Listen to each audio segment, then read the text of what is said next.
Bonjour à tous et bienvenue à ce webinaire sur la fin de vie de SVC, de Storm Shield Visibility Center et la solution qui va la remplacer, à savoir Storm Shield Log Supervisor. Nous allons laisser une petite minute, le temps que tout le monde puisse se connecter. Donc, on va commencer d'ici une minute. À tout de suite. Donc, bonjour à tout le monde. Est-ce que, avant de commencer, juste pour nous assurer que la qualité du son est correcte, vous pourriez, s'il vous plaît, m'indiquer dans la zone de chat que vous m'entendez correctement, s'il vous plaît. Je vois les réponses, c'est parfait, c'est très bien. Donc, nous allons du coup commencer. Donc, bonjour à tout le monde. Merci de votre présence. Moi, c'est Manuel Jordan, Product Marketing Manager pour Storm Shield. Et aujourd'hui, dans l'agenda, nous allons parler de la fin de vie de Storm Shield Visibility Center, ainsi que de nouvelles, de fonctionnalités de la solution qui la remplace, Storm Shield Log Supervisor. Et nous finirons avec le bénéfice que cette solution peut vous apporter. Déjà, dans un premier temps, concernant Storm Shield Visibility Center ou SVC, cette solution de gestion centralisée de log ne sera plus disponible sur MyStormShield ni sur la plateforme GitHub et elle ne sera plus maintenue à partir du 31 décembre 2022, donc à la fin de l'année 2022. Pourquoi en fait la raison est simple, nous pouvons le voir dans le tableau comparatif. Les deux solutions, autant Storm Shield Visibility Center comme Storm Shield Log Supervisor, appartiennent à Storm Shield. SVC, c'est une solution plutôt d'acquisition de logs, d'archivage, et aujourd'hui nous nous sommes rendus compte que Storm Shield Log Supervisor répond à davantage de besoins clients et partenaires.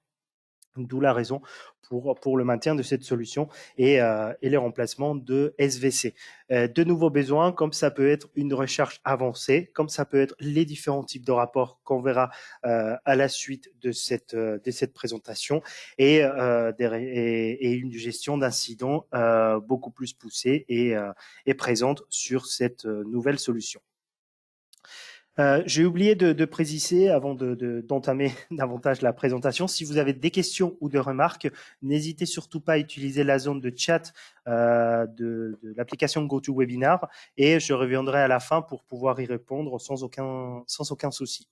Donc, et même avant de commencer justement cette présentation, nous avons développé un partenariat avec Logpoint. Donc, c'est Storm Shield Log Supervisor, c'est une solution OM venant de cet éditeur. Et pour votre information, Logpoint est un éditeur, pour ceux qui ne le connaissent pas, danois et qui s'inscrit dans une démarche de souveraineté européenne, tout comme Storm Shield. En plus, cette solution développée par Logpoint, a été sélectionnée par Gartner dans le Magic Quadrant de cette firme de consulting, ce qui montre en fait la qualité de cette solution. Et en parlant tout comme Storm Shield, en fait, Logpoint est une entreprise où la sécurité de leur solution prime et avant tout, et ils sont en fait engagés dans cette processus d'excellence au niveau de leur certification. Et la solution du coup Storm Shield Log Supervisor est basée sur une certification EAL3+, ce qui montre également l'engagement des Storm Shield et des Logpoint pour fournir des solutions qui sont sécurisées et avec lesquelles, avec SLS, nous allons pouvoir vous proposer une solution globale européenne. Si on rentre dans le vif du sujet concernant les fonctionnalités de Storm Shield Log Supervisor, la première, ça sera le tableau de bord. En fait, chez StormShield, on a travaillé avec Logpoint et notamment en interne. Et en tant qu'administrateur, avec ces différents tableaux de bord, vous aurez un bon aperçu de ce qui se passe réellement dans votre flotte de pare-feu SNS. Vous allez avoir des nombreux onglets qui vont permettre d'afficher différentes données. Par exemple, sur le web ou bien sur les différentes applications, le système et ainsi de suite. De plus, en fait, l'avantage, c'est que vous allez pouvoir vous concentrer vraiment sur les données dont vous avez vraiment besoin.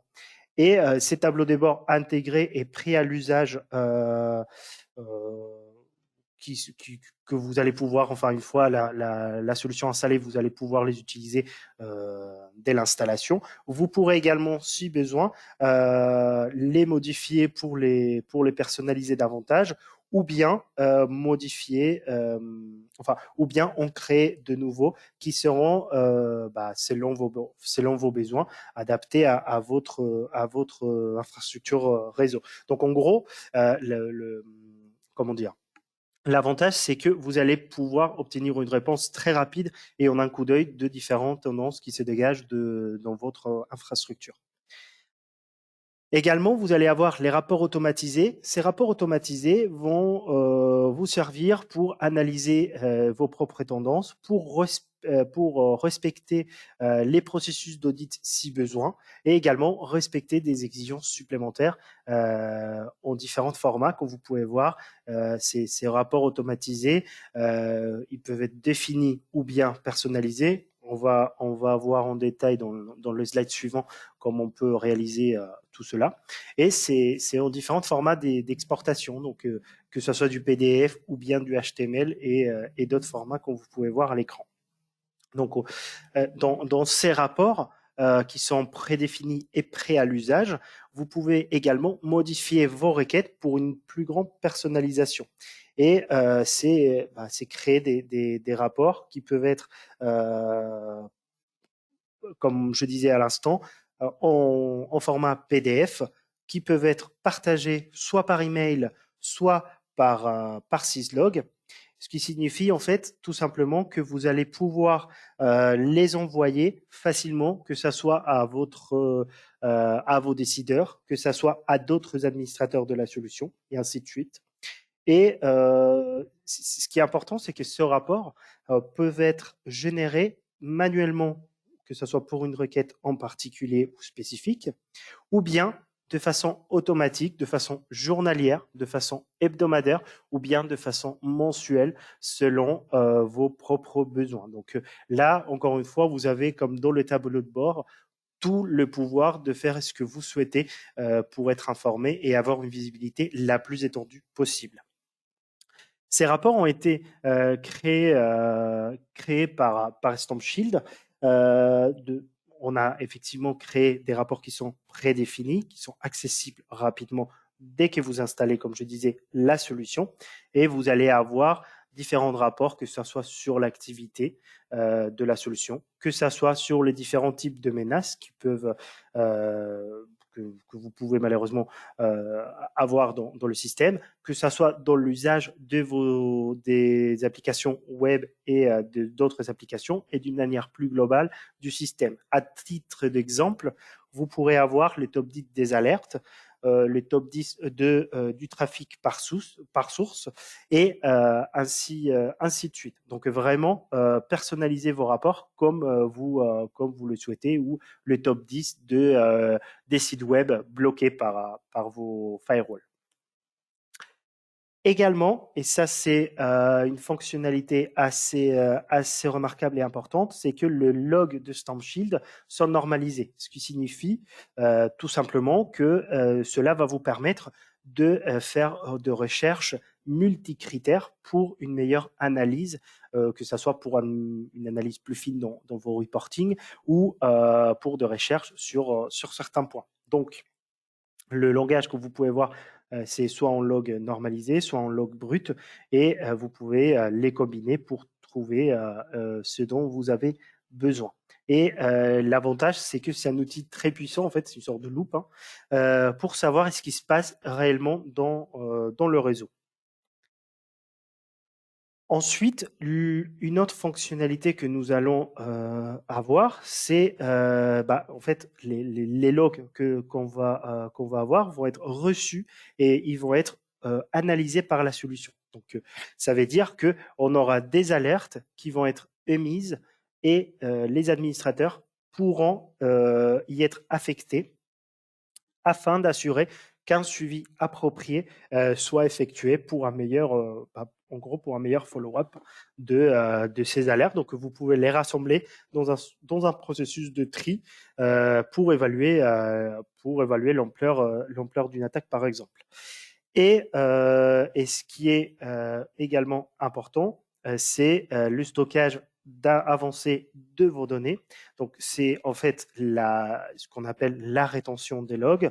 Et ces logs vont être stockés pour les clients qui ont besoin d'une politique de conservation de logs soit spécifique, avec une durée qui peut varier, disons, entre plusieurs mois pour certains, ou par exemple, dans le cas spécifique de fournisseurs de services qui auront besoin, eux, que les données soient conservées pendant plusieurs années. Donc là, encore une fois, vous avez avec StampShield Log Supervisor l'avantage de pouvoir choisir votre politique de rétention. Et ce qu'on peut imaginer, par exemple, c'est les logs dont vous aurez besoin euh, dans la foulée. Vous pouvez les stocker dans un disque dur de type SSD, donc avec une lecture beaucoup plus rapide. Et ceux dont vous pouvez vous en passer mais avoir une nécessité dans un futur proche, à ces moments-là, vous pouvez les stocker dans un disque dur de type HDD avec une lecture certes moins lente, plus lente, mais avec pour un besoin de stockage particulier. Donc, concernant les fonctionnalités, c'est bon. Si encore une fois, si vous avez des questions sur ces fonctionnalités, n'hésitez pas à utiliser la zone de chat. Et le bénéfice que vous allez pouvoir en tirer en utilisant StampShield Log Supervisor, ça va être connaître en détail la situation de votre réseau. Hein, donc, avec un outil d'analyse de vos journaux ou de vos logs qui peut être déployé facilement et dans un délai de mise en œuvre assez rapide. Également, vous allez disposer d'un tri détaillé, d'une recherche de menaces et d'investigation assez poussée pour trouver rapidement vos menaces, pour trier les événements dont vous avez besoin et réagir si besoin face à l'évolution des menaces qui malheureusement nous hantent. Également, en troisième bénéfice, vous allez pouvoir disposer ou avoir d'une meilleure compréhension.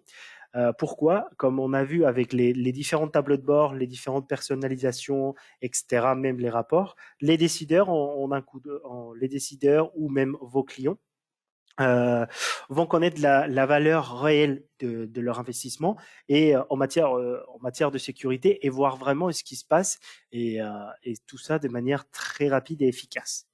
Et enfin, et ça c'est un point qui peut intéresser certains, c'est atteindre et disposer d'une conformité légale. Donc en fait, cette conformité, c'est conserver les logs d'une façon optimale et vous pouvez disposer, comme je disais là à l'instant, hein, des requêtes qui vont aller d'une courte durée de quelques mois jusqu'à plusieurs années pour de besoins spécifiques. Donc, enfin, concernant le StormShield Log Supervisor, juste un petit point d'ensemble. Pour ceux qui disposent aujourd'hui de la solution StormShield Visibility Center, nous vous invitons à utiliser la licence de 3 mois d'essai gratuit pour StormShield Log Supervisor.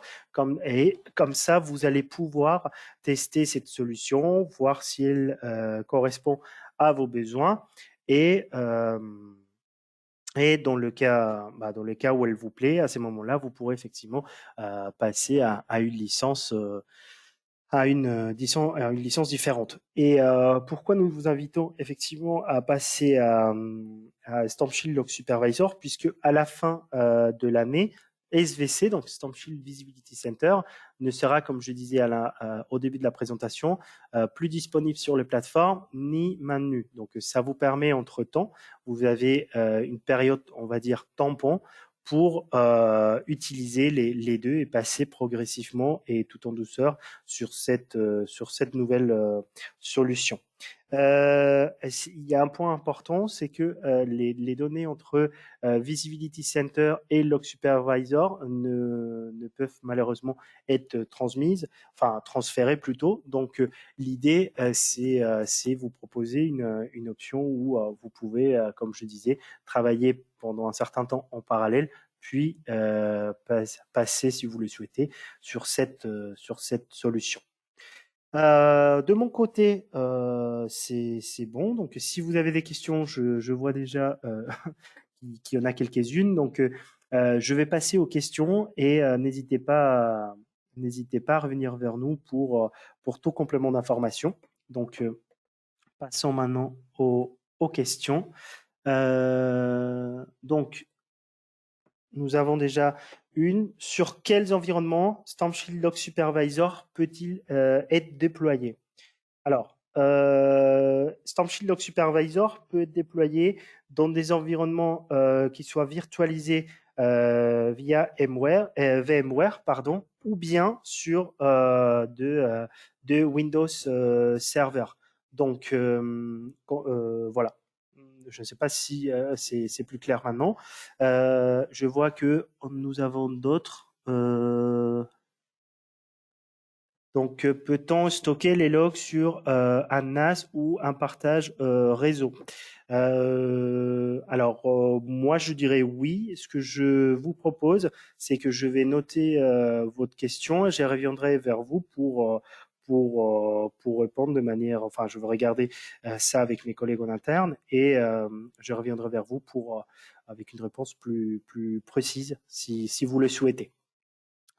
On a d'autres questions. Quelle configuration serveur choisir?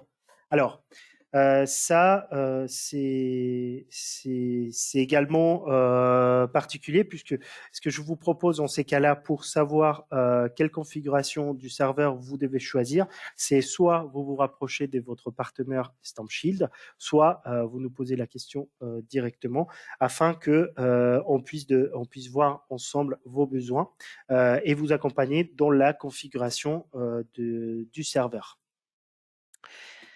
Donc,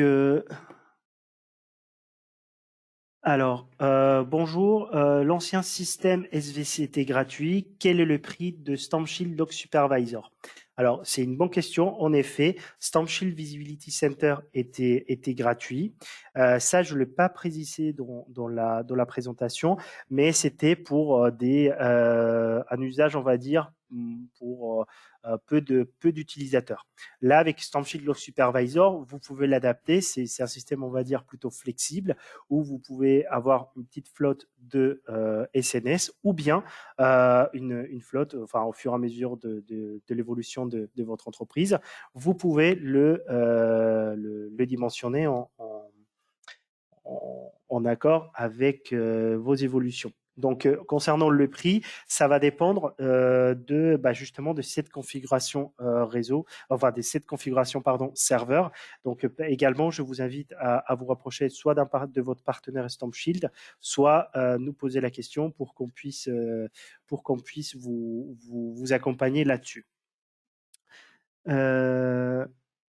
Donc, j'en ai une autre. Comment peut-on récupérer SLS? Donc, si je comprends bien, pour la récupération, ça veut dire, enfin, la récupération de la licence, à ces moments-là, elle est disponible sur la plateforme MyStampShield et vous pouvez récupérer la hardware key sur l'application, et ce qui va générer la licence. D'accord? Donc, également, hein, si vous avez des soucis à ces moments-là, n'hésitez surtout pas à nous contacter, on pourra vous aider là-dessus. Donc, si j'ai bien compris, à la fin de la période de licence, l'outil devient inutilisable. Il n'y a pas de principe de licence permanente plus licence de support comme sur le SMC, c'est bien ça. Alors, là-dessus, en fait, vous allez disposer d'une licence gratuite avec toutes les fonctionnalités des Stamp Shield Log Supervisor. Donc là, c'est pendant 3 mois. En gros, vous allez l'utiliser gratuitement. Et quelques jours avant, ce que je vous conseille de faire, c'est, enfin une semaine avant peut-être, c'est de nous contacter pour obtenir justement une licence payante pour que vous puissiez continuer à l'utiliser. Donc, ça sera juste une actualisation dans SLS.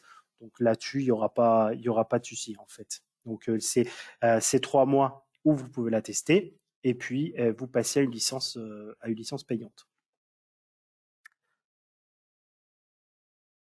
J'en ai encore une autre. Comment ça se passe à la fin des 3 mois des promotions? Ouais, c'est un peu comme celle que je viens de lire la question. Donc là, en fait, c'est ce que je vous disais, hein, c'est pas besoin de réinstaller à nouveau la solution SLS et de perdre du coup tous vos, tous vos, tous vos logs. Là, il va suffire, il suffira de renouveler la licence pour pour maintenir la licence et du coup le service. Donc, je vois que j'en ai une autre. Donc, alors, d'accord, excusez-moi. Du coup, le sens de ma question, c'est j'achète 1 an de licence. Au bout d'1 an, l'outil n'est plus utilisable. C'est bien ça. En fait, ça sera sur un système, je suppose, renouvelable. Donc, enfin, faudra le renouveler. Néanmoins, ce que je vais faire, c'est reprendre répondre votre question et je vais regarder en interne également avec le service pricing pour qu'il puisse me donner la réponse plus précise à votre question si ça vous convient. Ok, merci à vous. Et je ne sais pas si vous avez d'autres questions, n'hésitez surtout pas. C'est là le moment de pouvoir y répondre.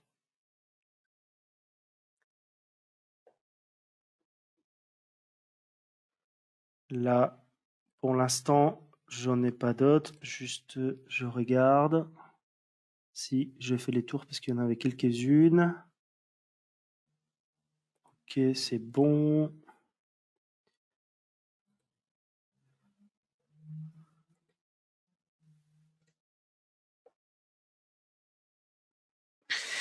Donc, quel est l'intérêt de Céleste par rapport à un SIEM? En fait, là, ça va être pouvoir, effectivement, pour ceux qui ne disposent pas d'un SIEM, tout le monde n'en a pas un, ça permet d'avoir une solution de stockage, une solution où on va pouvoir les obtenir très facilement et, comme je disais, hein, utiliser les différentes fonctionnalités. Donc là, je vois que je n'ai pas d'autres questions. Euh, je vais attendre quelques instants si jamais vous êtes en train de les écrire. Alors, si on envisage d'investir dans un SIEM, c'est pas la peine de souscrire aux licences SLS. En fait, ça peut être complémentaire là-dessus parce que vous aurez les logs qui vont être versés dans votre SIEM. Donc, c'est à vous de voir comment obtenir, enfin, comment faire votre infrastructure. Là-dessus, si vous voulez, on peut voir également. Je peux voir avec un avant-vente et voir les différences d'ordre plutôt technique pour vous apporter des réponses là-dessus et que vous puissiez prendre votre décision en connaissance de toute cause, si ça vous convient. Ok, je la note et je reviendrai vers vous sans aucun problème là-dessus. Du coup, je vois que j'en ai pas d'autres. Dans ces cas-là, ce que je vous propose, c'est Là, j'ai répondu, tout à fait. Donc, je vous propose, j'y reviendrai pour ces